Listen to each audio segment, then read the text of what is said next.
Hello student, তোমরা কেমন আছো? আশা করি তোমরা সকলেই ভালো আছো। প্রতাপ একাডেমি কোচিং পরিবারে তোমাদেরকে সকলকেই স্বাগত জানাই। তোমরা যারা দ্বাদশ শ্রেণীর থার্ড সেমিস্টারে পড়াশোনা করছো, তোমাদের জন্য আজকে আমি নিয়ে চলে এসেছি দ্বাদশ শ্রেণীর থার্ড সেমিস্টারে এডুকেশন বা শিক্ষা বিজ্ঞানের প্রথম অধ্যায় ভারতীয় শিক্ষা ব্যবস্থার পোস্ট স্বাধীন সময়কাল। তার আগে তোমাদেরকে বলে রাখি, তোমাদের এডুকেশনে দুটি গ্রুপ রয়েছে, এ আর বি।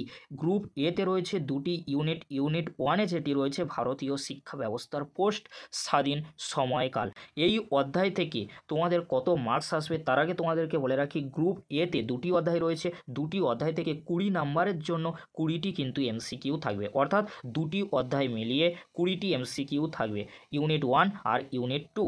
ইউনিট 1-এ যেটি রয়েছে ভারতীয় শিক্ষা ব্যবস্থার পোস্ট স্বাধীন সময়কাল, এই অধ্যায় থেকে বা এই ইউনিট থেকে গুরুত্বপূর্ণ এমসিকিউ প্রশ্ন উত্তর আলোচনার পূর্বে তোমাদেরকে বলে রাখি, ইউনিট 1 বা প্রথম অধ্যায়ে অনেকগুলি টপিক রয়েছে। আজকের এই ভিডিওতে বিশ্ববিদ্যালয় শিক্ষা কমিশন 1948 থেকে 49 এই টপিক থেকে গুরুত্বপূর্ণ প্রশ্ন উত্তরগুলি আলোচনা করে দেবো। এটি কিন্তু পার্ট 1-এর ভিডিও।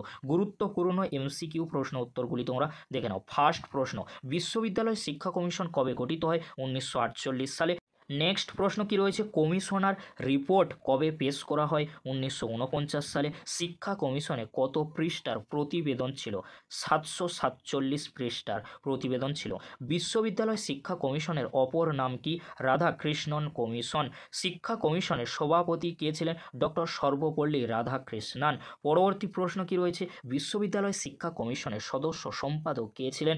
ডক্টর নির্মল কুমার সিদ্ধান্ত। নেক্সট প্রশ্ন কি রয়েছে, বিশ্ববিদ্যালয় শিক্ষা কমিশনের মোট কতজন সদস্য ছিলেন? 10 জন। ভারতীয় সদস্য 7 জন ও বিদেশি সদস্য 3 জন। বিশ্ববিদ্যালয় শিক্ষা কমিশনের একটি সুপারিশের নাম লেখো। গ্রামীণ বিশ্ববিদ্যালয়ের ধারণা। পরবর্তী প্রশ্ন, গ্রামের বিশ্ববিদ্যালয় কোন কলেজের অনুকরণে গঠিত? ডেনমার্কের জনতা কলেজের অনুকরণে। গ্রামীণ বিশ্ববিদ্যালয় গড়ে তোলার একটি উদ্দেশ্য লেখো। গ্রামের দরিদ্র ছেলেমেয়েদের উচ্চ শিক্ষার সুযোগ করে দেওয়া। পরবর্তী প্রশ্ন, গ্রামীণ বিশ্ববিদ্যালয় শিক্ষার কয়টি স্তর ও কি কি? 1 নম্বরে রয়েছে প্রাথমিক শিক্ষা বা বুনিয়াদী শিক্ষা, 2 উত্তর বুনিয়াদী বা মাধ্যমিক শিক্ষা, 3 কলেজের শিক্ষা বা মহাবিদ্যালয়, কলেজকে মহাবিদ্যালয় কিন্তু বলা হয়ে থাকে, 4-এ রয়েছে বিশ্ববিদ্যালয় শিক্ষা। পরবর্তী প্রশ্ন, NCRHE এর পুরো নাম কি?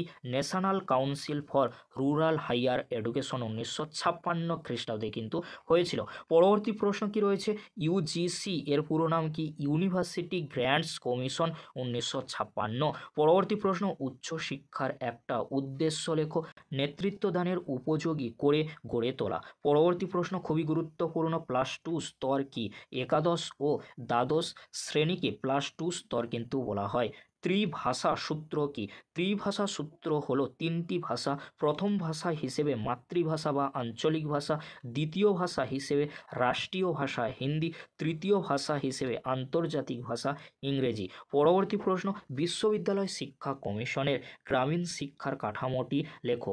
8 + 4 + 3 + 2। পরবর্তী প্রশ্ন, গ্রামীণ বিশ্ববিদ্যালয় শিক্ষার পাঠ্যক্রম কি ছিল? কৃষিকাজ, মৎস্য চাষ, পশুপালন ইত্যাদি। পরবর্তী প্রশ্ন, বিশ্ববিদ্যালয় শিক্ষা কমিশনের মত অনুযায়ী প্রতিটি বিশ্ববিদ্যালয় শিক্ষার্থী কতজন হবে? অ্যান্সার হবে 1500 জন কিন্তু হবে। পরবর্তী প্রশ্ন, গ্রামীণ শিক্ষা নেওয়ার জন্য একটি গুরুত্বপূর্ণ প্রতিষ্ঠান হলো গ্রামীণ বিশ্ববিদ্যালয়।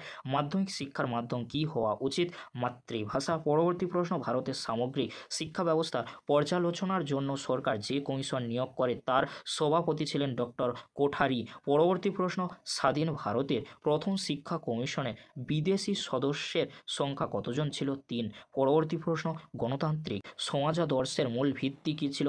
সামাজিক ন্যায় বিচার, স্বাধীনতা, সম অধিকার ও সৌভ্রাতৃত্ব। পরবর্তী প্রশ্ন, কে স্বাধীন ভারতের প্রথম কমিশনের সদস্য ছিলেন না? ডক্টর টি স্মিথ। পরবর্তী প্রশ্ন, 1948 খ্রিস্টাব্দে নভেম্বরে সরকার এক বিশেষ আদেশ হলে বিশ্ববিদ্যালয় শিক্ষা কমিশন গঠনের কথা ঘোষণা করেন 5ই নভেম্বর। নেক্সট প্রশ্ন কি রয়েছে তোমরা দেখে নাও, ডক্টর টি গার্ট কোন শিক্ষা কমিশনের সদস্য ছিলেন? বিশ্ববিদ্যালয় শিক্ষা কমিশনের। বিশ্ববিদ্যালয় শিক্ষা কমিশনের সম্পাদক কে ছিলেন? ডক্টর NK সিদ্ধান্ত। পরবর্তী প্রশ্ন, কত খ্রিস্টাব্দে বিশ্ববিদ্যালয় শিক্ষা কমিশনে রিপোর্ট সরকারের কাছে পেশ করা হয়? 1949 খ্রিস্টাব্দে। পরবর্তী প্রশ্ন, প্রশ্ন বিশ্ববিদ্যালয় শিক্ষা কমিশনের সভাপতি কে ছিলেন? ডক্টর সর্বপল্লী রাধাকৃষ্ণন। পরবর্তী প্রশ্ন, ভারত সরকার কবে এক বিশেষ আদেশ ফলে ডক্টর সর্বপল্লী রাধাকৃষ্ণনের সভাপতিত্বে বিশ্ববিদ্যালয় শিক্ষা কমিশন গঠনের কথা ঘোষণা করেন? এখানে কিন্তু রাধাকৃষ্ণন স্পেলিংটি ভুল রয়েছে, তোমরা ঠিক করে নিও। উত্তর হবে 1948 খ্রিস্টাব্দে 5ই নভেম্বর। পরবর্তী প্রশ্ন, কোন শিক্ষাবিদ বিশ্ববিদ্যালয় শিক্ষা কমিশনের সদস্য ছিলেন? ডক্টর জেমস এম ডাব। অ্যান্সার হবে ডক্টর জেমস এম ডাব। পরবর্তী প্রশ্ন, বিশ্ববিদ্যালয় শিক্ষা কমিশনের ভারতীয় সদস্য সংখ্যা কত? 7 জন। পরবর্তী প্রশ্ন, বিশ্ববিদ্যালয় শিক্ষা কমিশন কত খ্রিস্টাব্দে তাদের প্রতিবেদন সরকারের কাছে পেশ করে? 1949 খ্রিস্টাব্দে। পরবর্তী প্রশ্ন, বিশ্ববিদ্যালয় শিক্ষা কমিশন অন্য কী নামে পরিচিত? স্বাধীন ভারতের প্রথম শিক্ষা কমিশন। এই ছিল আজকের আলোচনা। যদি ভিডিওটি হেল্পফুল হয়ে থাকে অবশ্যই ফ্রেন্ডদের কাছে বেশি বেশি করে শেয়ার করে দিও। আর তোমরা যারা অনলাইনে ক্লাস করতে ইচ্ছুক অবশ্যই তোমরা আমাদের সাথে যোগাযোগ করতে পারো। যোগাযোগ করার জন্য এই ভিডিও ডেসক্রিপশন বক্সে থাকা হোয়াটসঅ্যাপ গ্রুপের লিঙ্ক দেওয়া রয়েছে, সেই লিঙ্কে ক্লিক করে খুব সহজেই তোমরা জয়েন হয়ে যেতে পারবে। তারপরে তোমরা আমাদের সাথে যোগাযোগ করতে পারবে। কিভাবে তোমরা ক্লাস করবে অনলাইনে সেটাও কিন্তু বলে দেওয়া রয়েছে। সমস্ত কিছু কিন্তু তোমরা গ্রুপে জয়েন হলে দেখে নিতে পারবে বা বুঝিয়ে নিতে পারবে। এই ছিল আজকের আলোচনা। পরবর্তীতে দেখা হচ্ছে নেক্সট ভিডিওতে, অর্থাৎ পার্ট 2 এর ভিডিও নিয়ে খুব তাড়াতাড়ি ফিরছি। ভিডিওটি দেখার জন্য তোমাদেরকে অসংখ্য ধন্যবাদ।